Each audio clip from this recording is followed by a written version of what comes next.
This is something I've been thinking about a lot lately as we live through the COVID-19 epidemic.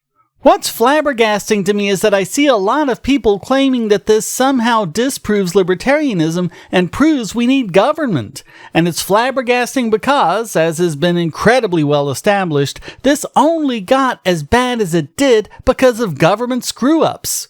From the initial Chinese cover-ups to the WHO, as well as the CDC screwed-up testing.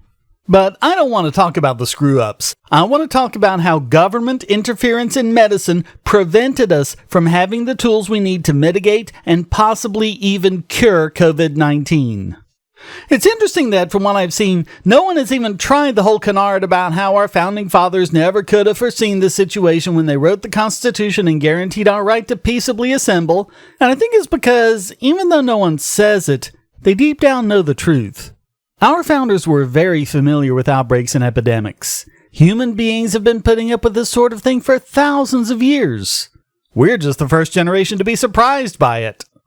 One thing I've been infuriated about is the fact that we don't have any broad-spectrum antivirals the way we have broad-spectrum antibiotics and antifungals. Now, one reason for this is that there are all sorts of different types of viruses, and it's going to be hard to find one thing that kills them all. But even if we had a good antiviral just for positive-sense single-stranded RNA viruses, which is what SARS-CoV-2 is, we'd have had an effective treatment for COVID-19, and this would also have been a good treatment for SARS and MERS, polio, West Nile, rubella, yellow fever, dengue fever, Zika, hepatitis A and C, and even the common cold. Some of the drugs they're testing as treatments, including remdesivir, favipiravir, lopinavir, and hydroxychloroquine, might well be broad-spectrum antivirals to some degree, but we don't know. Why not? Some of these drugs have been around for decades, most of them for more than 10 years. So why don't we know? The simple reason is government testing requirements, in particular the onerous restrictions the FDA needlessly puts on research, as well as similar rules in many other countries. The way the rules are written, they allow for two forms of treatment. One drug, one bug, as they say in the industry, or having a single drug to treat the malady, or a many-to-one treatment, multiple drugs working together to treat a disease, like some studies are trying by combining hydroxychloroquine with an antibiotic. What government testing doesn't allow for is a one-to-many relationship, a single drug that can cure multiple diseases. It would have to be tested for each disease one at a time. As a result, they only allow testing for specific antiviral treatments, not broad spectrum. Even if we do come out of this with a good antiviral, according to the government, it couldn't be used on a new virus that comes along without additional testing, and we'd be in this same predicament all over again. If Alexander Fleming had discovered penicillin now, he never would have gotten it approved. He would have had to have proven its ability to cure bacterial diseases one by one. And this is a huge issue. Using the same antibiotics for so long means that resistant strains develop. Without new antibiotics that work based on a different mechanism, there won't be any effective treatments. And this isn't just a problem for your ear infections. A much bigger problem is gram-negative bacteria, which are responsible for hospital and surgical infections, pneumonia, blood infections, that sort of thing. Without effective antibiotics, surgery as we know it wouldn't be possible. But these bacteria are becoming more resistant by the year. But it's just too difficult to get a novel antibiotic past government testing. The new ones coming out are just tweaks to the existing antibiotics and seem to be more effective at giving pharmaceutical companies new patents rather than actually treating infections. Between 1940 and 1962, the same year the FDA began requiring tests for efficacy instead of just safety in response to the thalidomide tragedy, there were more than 20 new classes of antibiotics brought to market. Over the next 50 years, there were just 2. A report from the WHO just this past January warned about this, as major pharmaceutical companies continue exiting antibiotic research entirely. The Director General of the WHO called on pharmaceutical companies to do more, but how can they when there's no real chance they can get them approved?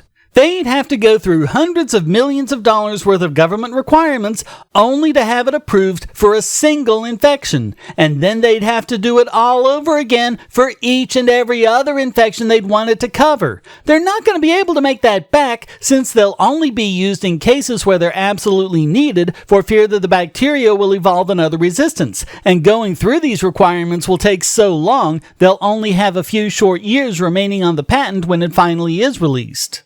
And understand, we'll need dozens of novel new antibiotics if we want to be able to continue doing surgery throughout the lifetime of many of you out there. And yet, no one is even discussing the problem. It's all blamed on greedy pharmaceutical companies or for-profit medicine, with no blame given to the onerous testing requirements of the FDA and various other governments around the world. And when people go on and on about the dozens of people who occasionally get killed when a pharmaceutical company accidentally releases a dangerous drug, there's no discussion of how many people have needlessly died of resistant infections, just like there was no discussion of the 50,000 people who were killed by FDA delays of one drug, propranolol, the first beta blocker. Remember your Bastiat. Look at the seen as well as the unseen. How many people have died because the FDA delayed the drugs that would have saved their lives? How many more people died because of the drugs that never got to exist? Can they even be counted? Another issue we've seen plain as day has to do with testing. The sad part is that South Korea showed us the way here. They learned from their failed experience with MERS and allowed private companies to test for SARS-CoV-2 and then just came around later and checked for efficacy. Sadly, they've been pretty much alone in that approach. At-home tests for COVID-19 exist and were recommended by the WHO back in March. There are tests available that can give you a result in minutes. Well, I say available, they're actually not, because guess what? The FDA won't approve them.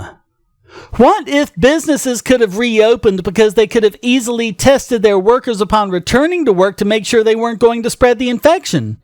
What if families with high-risk members could find out whether or not they were in the clear?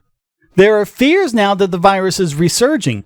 But is it? Or is it just that finally people are able to be tested and they're picking up people who were infected weeks ago and didn't know because they couldn't get tested? The mortality statistics are based on people who test positive for COVID and the people who die from it. But how can you get good mortality statistics when less than 7% of the population has been tested? How many of the other 93% have had COVID and not realized it that should be put in the survivor category? Because you only test people who become symptomatic, and of course they're the ones that are at higher risk of dying from it. So how much lower is the actual mortality rate? We don't know. Especially since the tests that are approved have something like a 20% false negative rate. It's sad that the country with the most comprehensive testing is the UAE, with 26% of their population tested, but in a distant second is Qatar, with less than 10%, and all the other countries are even worse. And here's the really stupid part. The companies that make these testing kits we're not allowed to have are U.S. companies.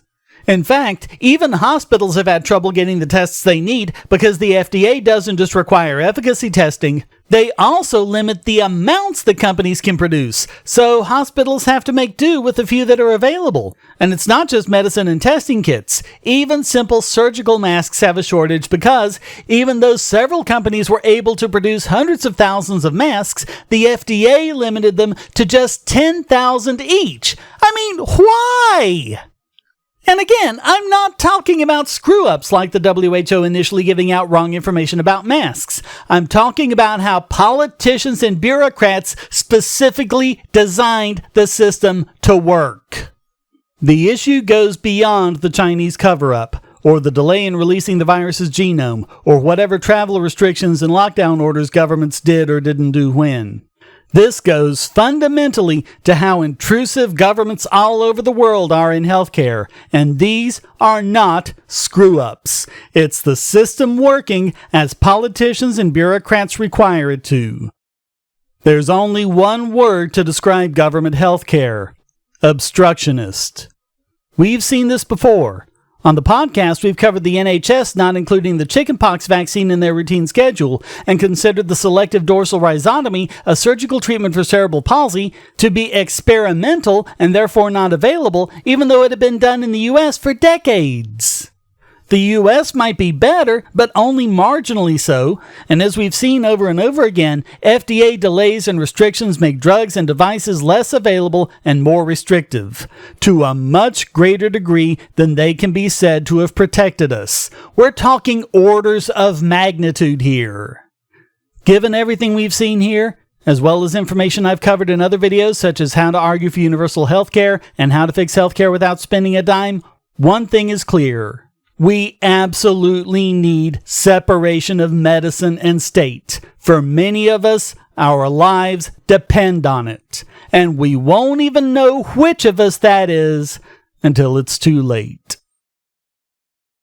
So thanks for watching. If you like this video, please hit like and subscribe and share this video everywhere to help make up for YouTube shadow banning.